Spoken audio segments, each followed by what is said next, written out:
साधन ना करने वालों के लिए ये महान दुखदाई है, पर वो पहचानते नहीं हैं और साधक पहचानता है इसे। भगवान स्वयं कह रहे हैं कि जो विवेकशील मेरी साधना प्राप्ति में लगा है उसका ये नित्य बैरी है, प्रतिपल ये कष्ट देने वाला काम है, यही भगवत प्राप्ति नहीं होने देता। जहां काम तहां राम नहीं, जहां राम नहीं काम, ये एक साथ नहीं रह सकते। अभी काम है, कामना, इसीलिए अंदर भगवत साक्षात्कार नहीं हो पा रहा। ये कामना बहुत बड़ा शत्रु है साधक का, ये उत्पन्न होकर के ज्ञान को ढक देती है। और जहां काम आवे, कामना आवे, तो बस साधक को डर जाना चाहिए कि कोई न कोई आफत टूटेगी, अब खतरा होगा, कोई न कोई फसाव फंसेगा। विषय चुगा जिन चुगे मन, चुगत कछुक सुख होए, फिर फांसी ऐसी लगे तेई सम दुख न कोई। आएगा कोई न कोई दुख आएगा, आपत्ति आएगी, विपत्ति आएगी। जो परमार्थ मार्ग के साधक हैं, महान पद पर आरूढ़ होना चाहते हैं, उन साधक को ये काम भ्रष्ट करने के लिए चुनौती देता है। ये चुनौती स्वीकार करके, जीत करके ही कोई परम पद पर आरूढ़ होता है। ध्यान रखना, ये कोई साधारण मार्ग नहीं है। परिणाम में भयंकर दुख प्रदान करने वाली ये काम वृत्ति है, इसीलिए नित्य दुश्मन है साधक का। भोगों में लगे हुए अज्ञानी जन इस काम को मित्र के समान देखते हैं, क्योंकि कामना के कारण भोगों में उनको सुख मिलता है। यदि कामना ना हो तो सुख नहीं मिलेगा। आवृतम ज्ञानम, आवृतम ज्ञान में तेन ज्ञानिनो नित्य बैरिणा। इसका काम क्या होता है, काम का, कि ये सबसे पहले तुम्हारे ज्ञान को ढक देगा। निर्णय नहीं कर पाओगे कि ठीक है कि गलत है, गलत है कि ठीक, अरे चलो, निर्णय नहीं कर पाओगे, फिसल जाओगे। ये वैसे होता तो हर योनि में इसका प्रभाव है, काम का, चींटी चुनमुन पक्षी सबके अंदर। मनुष्य में एक बचाव पक्ष केवल है, विवेक अन्य योनियों में ढका रहता है, वो प्रयोग नहीं कर सकते। केवल जीवन निर्वाह तक का ज्ञान है। अन्य पशु पक्षी को कहां पाना है, कैसे पानी पीना है, बस इसके आगे नहीं। मनुष्य इस काम से बच सकता है, अन्य जीवों के लिए बचने का कोई ज्ञान नहीं है। केवल मनुष्य, और उसमें भी साधक। पर यह काम इतना प्रबल है कि सबसे पहले ज्ञान को ढकता है, निर्णायक को पकड़ लेता है। निर्णायक है बुद्धि, और निश्चय करती सुख तो है इसमें, आप कोई नहीं बचा सकता। निर्णायक फंस गया।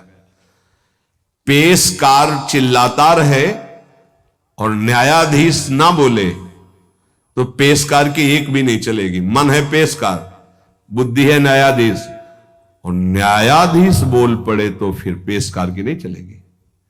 न्यायाधीश को ही पटकता है, बुद्धि न्यायाधीश है पूरे साधना में, पूरे अंतःकरण में। काम बुद्धि को सबसे पहले, मुखिया को पकड़ ले, पूरा का पूरा घर अधीन हो गया। तो इस घर का मुखिया, साधना का मुखिया है बुद्धि। बुद्धि उसको तत्काल बुद्धि बचा ले। होए बुद्धि जो परम सयानी, तिन तंचिते ना नहित जानी। ये तो नाश कर देगा हमारे, नहीं, बुद्धि अधीन ना होने पावे। बुद्धि अधीन हो गई तो फिर पूरा डिपार्टमेंट अधीन हो जाएगा। जैसे राजा को बंदी बना लिया तो सब अस्त्र डाल देंगे सैनिक, उनको बंदी बनना ही पड़ेगा। ऐसे ही पूरे साधना का जो मुख्य है वो बुद्धि है, पूरे अंतःकरण का जो मुखिया है वो बुद्धि है। काम क्या करता है, बुद्धि को सीधे बंदी बनाता है। ध्यान रखना, सीधे बुद्धि को अटैक करता है। बुद्धि तो निर्णय करने में असमर्थ हो जाती है। यार बुद्धि काम नहीं की, मेरे से गलती हो गई, बुद्धि काम नहीं की। और जब कोई डांटता है कि तुम्हारी बुद्धि भ्रष्ट हो गई, तुमने ऐसा क्यों बोला, ऐसा क्यों किया, ऐसा क्यों खाया, ऐसा क्यों, बुद्धि, वो बुद्धि को अपने अधीन। किस बुद्धि को? जिसमें यह निश्चय हो गया कि सुख तो है यार इसमें। अब वो बुद्धि बच नहीं सकती, क्योंकि उसमें काम का पर्दा ढक गया कि सुख है। भगवान कहते दुख योनि या दुखालयम, तुमने निश्चय कर लिया सुख है। भगवान के विरुद्ध अपने प्रति कोई अप्रिय व्यवहार करे तो बुरा लगता है ना। तो इससे ज्यादा अप्रिय व्यवहार क्या होगा जो हमारे इष्ट और गुरु से हमको विमुख कर दे। वो बुरा नहीं लगा तुम्हें, काम तुम्हें प्रिय लगा, यही बुद्धि भ्रष्ट का लक्षण है। और देख लो इष्ट और गुरु से न जाने कितने दूर कर देता है ये काम। अगर साधक इस वैरी को वैरी की तरह देखे, तभी क्या ज्ञानिनो नित्य वैरिणा, तुम्हारे परम सत्य इष्ट से दूर कर दिया स्मरण, और तुम्हें बुरा नहीं लगा, तुम उसको प्रिय भाव से देख रहे हो काम को। इसका मतलब तुम्हारी बुद्धि भ्रष्ट हो गई, पकड़ में आ गई काम के। इसीलिए निरंतर भजन करना। सेवक जी महाराज निष्काम धर्म के सिद्धांत के वर्णन करने वाले वो भी मांग रहे हैं, देव कृपा कर बुद्धि प्रकाश, हमारी बुद्धि सदैव प्रकाशित रहे, अंधकार से युक्त ना हो तभी ठीक है। अगर प्रकाश क्या है? नाम, नाम जप, उसी से शुद्ध ज्ञान बचा रहेगा। नहीं ज्ञान होने पर भी ज्ञान को ढक देगा। नाम जप बहुत आवश्यक है, बहुत आवश्यक। नाम जप देख लेना, अगर आप पकड़ लिए नाम जप तो आप परिणाम देख लेना, लोक परलोक में सब जगह। तुमको ये तो याद नहीं रहेगा कि ये शब्द बार बार याद रहे कि देख लेना, कृतार्थ कर दिया, ये बात याद नहीं रहेगी, लेकिन कृतार्थ हो जाओगे। मान लो, केवल तुम मान लो। आंख मूंद के जब सब कर ही रहे हो तो एक और पकड़ ले ना, राधा राधा राधा राधा, सुख मिले दुख मिले, अब कुछ भी हो छूटने वाला नहीं राधा नाम। तो आप देख लेना परिणाम में। कामना के त्याग में सुख है, ये बुद्धि ज्ञान नहीं दे पा रही है। ज्ञान तो है कि गलत है, पर अंदर है कि इसमें सुख है, तो गलत होने पर भी हमसे हो जाता है। ये ज्ञान सच्चा नहीं है कि इसमें सुख नहीं है। और जिसके हृदय में ये आ गया है कि संसार में भोगों में सुख नहीं है, सातरत सातरत सा लोकांतार्यति, बस इतना ही झंझट है। जो फसाव है, जो बंधन है, वो केवल इतना ही है कि शास्त्र और सदगुरुदेव कह रहे हैं संसार में भोगों में सुख नहीं है, वो हमारी बुद्धि कह रही है। बस ये झगड़ा मिट जाए, जो वो कह रहे हैं कि नहीं, तो हमारे हृदय में भी आ जाए नहीं, बस हो गया। इतनी बात केवल सुधारनी साधना से कि जो शास्त्र और गुरुदेव कह रहे कि संसार में भोगों में सुख नहीं, तो वही बात हमारे हृदय में आ जाए। और वो उतर नहीं रही। ईमानदारी से वृंदावन की भूमि में बैठे हो, देख लो। हाँ कहीं बहुत है तुम दुखी हो गए हो तो कहोगे कि सुख नहीं है, पर अनुकूलता आ जाने पर आ जाएगा कि सुख है। कहीं पिट चुके हो तो कह दोगे कि बहुत दुख है, क्योंकि वहां पिट चुके हो। लेकिन वही अनुकूलता आ जाए तो फिर आ जाएगा कि ले सुख तो है।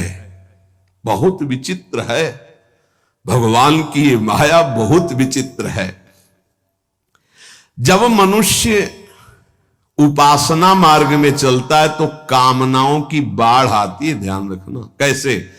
जैसे किसी दुश्मन को गिरा दिया है, वो पड़ा है तो वो आराम से बैठा हुआ, उसको कोई दिक्कत नहीं क्योंकि पड़ा है।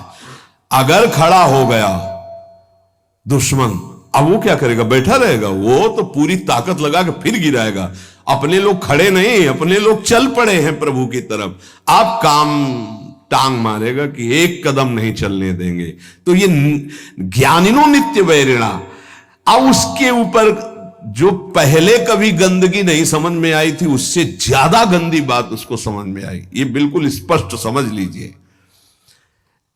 आप देखोगे श्री जी की तरफ, प्रभु की तरफ, और उसी क्षण वो दिखाएगा कुछ और, इतनी गंदी बात दिखाएगा कि आपको लगेगा कि हम प्रभु की तरफ भी न देखें। रख रहे हैं भोग प्रभु को पवाने के, और वो अपना का क्या आंख मूंद करके बैठो। भोग लगाने के समय तो मानसिक भोग पवाया जाता है क्या? अरे वो पता नहीं कहां कहां विचरता है, कहां कहां विचरता है। भक्तमाल में एक चरित्र में आता है कि एक संत भगवान गए, राजा से कहा मिलना है, तो सेवा में थे ठाकुर जी की, तो उन्होंने कहा कह दो कि ठाकुर जी की सेवा में। वो त्रिकालज्ञ महापुरुष थे, बोले सेवा में? और उस समय सोच रहे थे कि वो जूती को साफ करवा के चिकना के उसको ऐसे कर, बोले वो तो जूती साफ करवा रहा है कि सेवा कर रहा है, मन से वो कहां है? तो तुरंत भाग के आए कि तो कोई त्रिकालज्ञ महापुरुष है। ये केवल भगवान के भजन से सुधरेगा। मन में जैसे घड़ी चलती है ना, ऐसे कामनाओं की घड़ी चल रही है, देख ले वो अंदर देख ले, और जहां नाम चलाओ तो और घड़ी जोर से चलने लगती है। ऐसे तो सेकंड सेकंड में, मिनट मिनट में। हमें लगता है कि जब नाम चलावे तो हमें लगता है कि घड़ी बिल्कुल रफ्तार से चले, उसको सेकंड मिनट से मतलबे नहीं। साधक परेशान हो जाता है, ये ले माला रख दी, ऐसी स्थिति होती है। आप लोग मतलब देख लीजिए, अब हम तो देख ही रहे हैं, बचपन से देख रहे हैं, इसकी चाल देख रहे।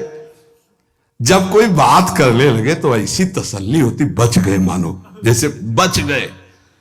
अब एकदम मंत्राकार वृत्ति कर रहे, जल रहा है मन, जहां कोई आए राधे श्याम राधे श्याम। अब बातचीत शुरू हुई तो एकदम अघा के सांस मन लिया कि यार अब फुर्सत मिली है, फिर देखो चैन मिल जाएगी। बस इसको चैन नहीं लेने देना, अगर इसको चैन लेने दिया तो तुम्हें बेचैन कर देगा, पक्की बात। अब ये लड़ाई लड़ी ले जाती है हर एक से, क्योंकि वो अपने को मन माने हुए है। इसीलिए प्रभु सत्संग की बात पकड़ लो, नहीं तो बहुत विचित्र खेल है अंदर का, ध्यान रखना। आप बड़े भाग्यशाली हो जो आपको सत्संग मिल रहा है, आप समझ पा लो और मन से लड़ पाओ गुरु कृपा से, तो जीत जाओगे आप।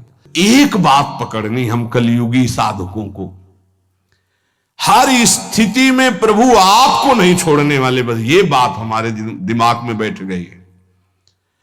हर स्थिति में अपवित्र पवित्रो वा, बस ये बात बैठा लो, सबसे हाथ जोड़ के कह रहे हैं, आपके कल्याण के लिए कह रहे हैं। कैसी भी स्थिति हो, राधा राधा राधा राधा, जीत जाओगे, जीत जाओगे। संयम, नियम, व्रत, नाना प्रकार के तीर्थयाटन, समुदाय साधन के ऐसे ऐसे अपराध हैं, एक क्षण में सबको भस्म कर देंगे। लेकिन नाम एक अविनाशी ऐसा है, किसी की भी ताकत नहीं कि इस नाम को भस्म कर सके। जैसे कल एक उपासक ने पूछा कि 1 महीने में 1 बार क्रोध करने से भजन नष्ट हो जाता है, तब तो भजन का क्या लाभ मिलेगा? नहीं, भजन नष्ट नहीं होता, उसका फल ढक जाता है। राधा बोला विनाशी, किसी की ताकत नहीं कि इसको नष्ट कर सके। हां, बोलने की क्षमता रुक जाएगी आपकी अगर अपराध बनेगा, और उसका प्रभाव आनंद रुक जाएगा, लेकिन वो तुम्हारा वहीं जमा है। तुमसे महत अपराध बनेगा, दंड भोगोगे। अगर 100 बार नाम लिया है तो 101 बार से शुरू होगा, 99 से नहीं। ये ध्यान रखना, ये अमोघ अविनाशी बैंक में जमा हो जाता है। भरत जी मृग बने तो मृग की अवस्था में भी वही मंत्र जपे जो भरत जी के रूप में जप रहे थे। इसलिए नाम नहीं छोड़ेंगे महाराज, चाहे जहां हमको तुम्हारी ये माया ले जाए, हम बोलेंगे राधा राधा ही, यही जीवन का परम लाभ मिल जाएगा अगर पकड़ लो प्रभु का नाम, प्रियाजू का। राधे राधे दोस्तों, वीडियो अच्छी लगी हो तो वीडियो पर लाइक, कमेंट और शेयर करना ना भूलिएगा, और ऐसे ही वीडियो के लिए हमारे चैनल को सब्सक्राइब कर लीजिए। धन्यवाद।